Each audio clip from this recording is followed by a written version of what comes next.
Olá, professores, pedagogos, queridos acadêmicos de todo o Brasil.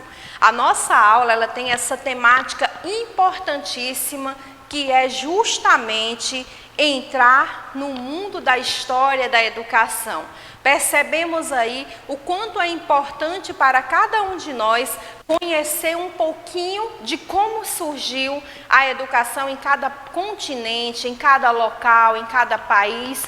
E assim a gente vai fazendo essa viagem na história da educação até chegar nos dias atuais. E para início de conversa, a nossa temática de hoje, ela tem esse tema importantíssimo, historiografia da educação.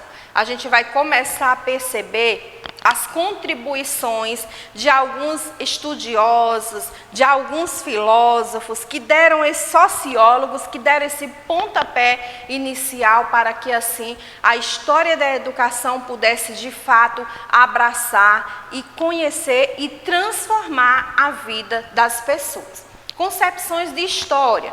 Então, a gente vai iniciar com essa concepção positivista. O pensamento de Augusto Comte, denominado de positivismo, surge no século XIX, com a pretensão de ser uma síntese definitiva da evolução humana, pautada em elementos oriundos da lógica, das ciências exatas e naturais, na busca do estado positivo ou científico. Falávamos ainda há pouco, percebemos que há forte ligação da igreja com a história da educação.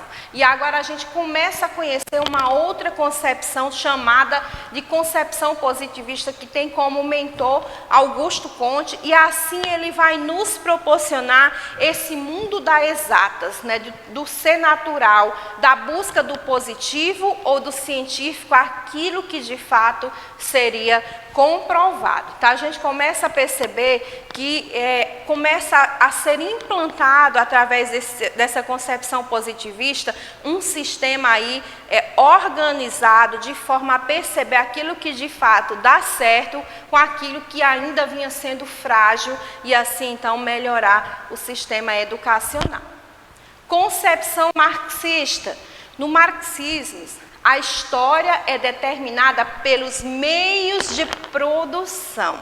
Tá? A gente começa a perceber que aqui já muda um pouquinho, que estabelece a base material da sociedade. As ideias dependem das condições econômicas da sociedade, manifestadas na situação socioeconômica dos homens, distribuídas em classes sociais nas quais que detém o capital, domina os que estão destituídos desse. Então, a gente começa a perceber que no marxismo, a corrente marxista, ela vai mesmo, de fato, ser esse meio de produção. Aquele que domina é o que tem o maior poder aquisitivo e o dominado, consequentemente, aquele que era o menos favorecido. Assim surge essa corrente marxista. Concepção do análise. No século XX, já próximo da gente, entre as décadas de 20 a década de 60, ainda profundamente marcada pelas concepções positivistas de Augusto Comte, marxista de Marx, assiste a um movimento de inovações na produção do conhecimento histórico em torno da revista Os Análises, organizada por Marc Bloch e Lucien Febvre, né, que elas queriam de fato implantar essa nova inovações na produção do conhecimento histórico. Era pegando um ponto daqui, um ponto dali, o que tinha sido de melhor, de avanço para a história da educação e assim formar esse ponto de vista na concepção do análise. É como se fosse de fato uma análise, né, crítica daquilo que tinha sido melhor, afunilando e pegando ali, filtrando o que de fato ia ser o melhor para a história da educação. Métodos, investigação e a construção da historiografia. As ideias e ações humanas são objetos de busca do historiador, O homem é o centro da construção do conhecimento histórico, situado no tempo e no espaço de uma cultura, de uma civilização. Então a gente começa a perceber que começa a despertar métodos a partir de Augusto Comte, a partir de Marx, a partir da concepção do análise, começa a surgir métodos para assim então criar uma educação pautada na qualidade. E o homem, ele já é o centro dessa construção do conhecimento histórico, situado no tempo e no espaço. Percebendo toda a evolução do ser humano, então aí criar esse novo método de investigação e construção da historiografia. Historiografia da educação. Os estudos históricos ou historiografias derivam, em geral, resultado da investigação sistemática, nada mais aleatório, de um tempo dentro de uma sociedade, de uma civilização ou até de um determinado grupo humano.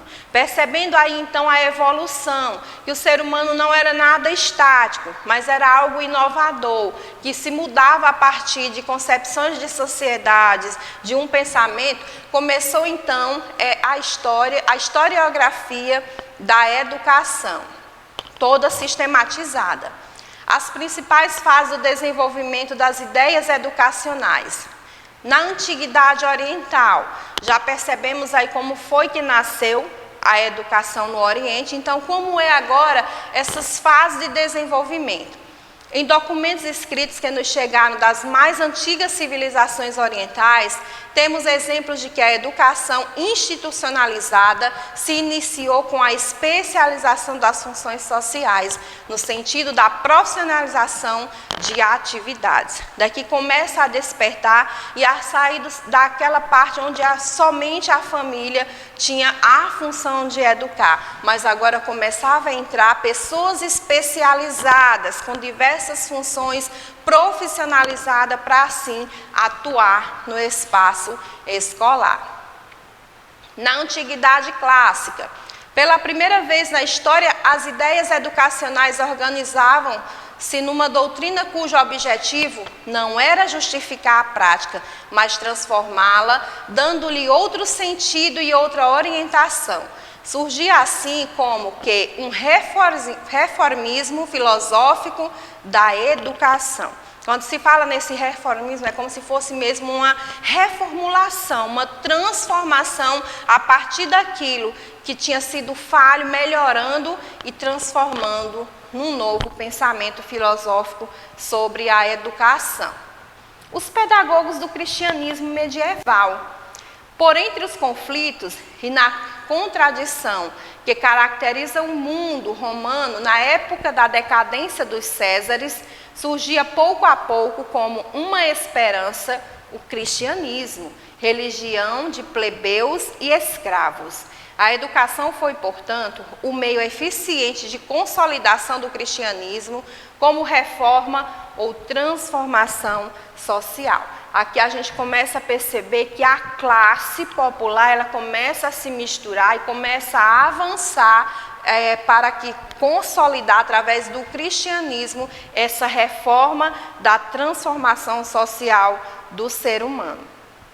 Na Renascença humanista, com o progressivo crescimento do poder central dos reis em detrimento do que detinham os senhores feudais, as cruzadas e a intensificação das relações entre os povos cristãos e os não cristãos, profundas mudanças culturais começaram a operar-se na Europa, colimando nos séculos XV e XVI, com a Renascença e o humanismo responsáveis em parte pelo individualismo filosófico-científico de Bacon e Descartes e pela reforma religiosa. Então, com essa renascença humanista, a gente começa a perceber que esse individualismo ele cede espaço para aquilo que era conjunto, que era grupo de sociedade, para assim transformar toda a reforma religiosa que era a tendência da educação da época.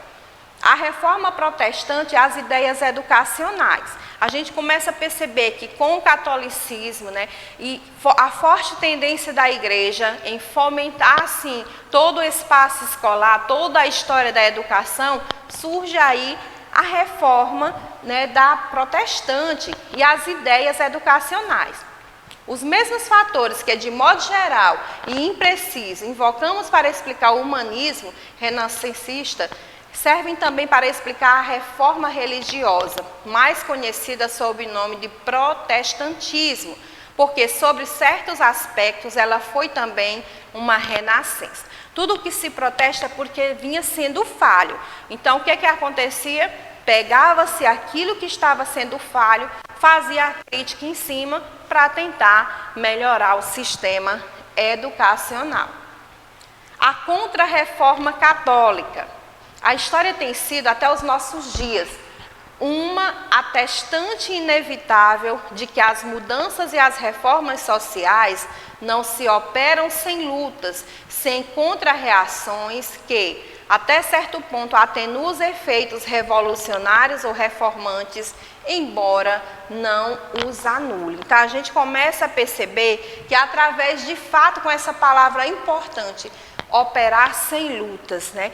Toda vez que ia sendo falha, havia uma trava de lutas, uma quebra de braço para que assim pudesse melhorar todo o sistema educacional. Daí então percebemos que houve evolução com a reforma do protestantismo, depois a Contra-Reforma Católica começa a despertar para um novo olhar educacional. O realismo pedagógico, ainda como consequência do humanismo, que significava, sobretudo, um recurso às possibilidades humanas para soluções dos problemas do homem e uma fuga ou recusa a procurar essa solução no milagre, isto é, fora da natureza, a indução experimental iria afirmar-se como o grande recurso do homem para, através da compreensão e do entendimento das relações das coisas, das forças naturais, tentar dirigir a natureza em seu próprio benefício. Então, a gente começa a perceber essa compreensão e do entendimento das relações das coisas e das forças naturais quando se fala do realismo pedagógico. Isso também foi importante, um importante marco na história da educação em todo o mundo e respingou, de certa forma, aqui no Brasil. O naturalismo pedagógico. Depois das cruzadas, que nós já até falamos um pouquinho, entramos que foi um importante movimento para sair de si, a Europa sair de si, começar a expandir em outros continentes o sistema educacional, começaram na Europa a constituição dos Estados nacionais e o fortalecimento progressivo do poder central dos reis, que tiveram como seus aliados capazes de lhes financiar os exércitos, os comerciantes e os banqueiros burgueses nas cidades, para os quais os desregramentos absolutistas e aventureiros dos senhores feudais foram uma constante ameaça à regularidade dos negócios. Então, essa cruzada ela foi importante para expandir, de fato, o sistema educacional, perceber as falhas que havia em cada lugar e tentar melhorar. Mas uma pedra no sapato era, de fato, os senhores feudais.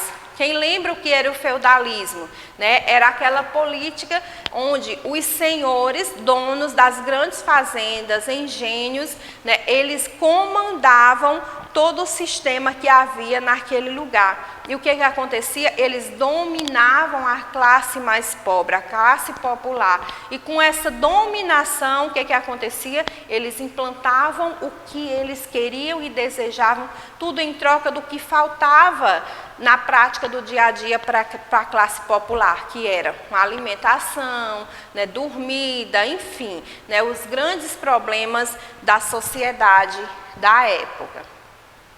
A escola nessa época. Para isso, a escola deveria ser uma sociedade em miniatura.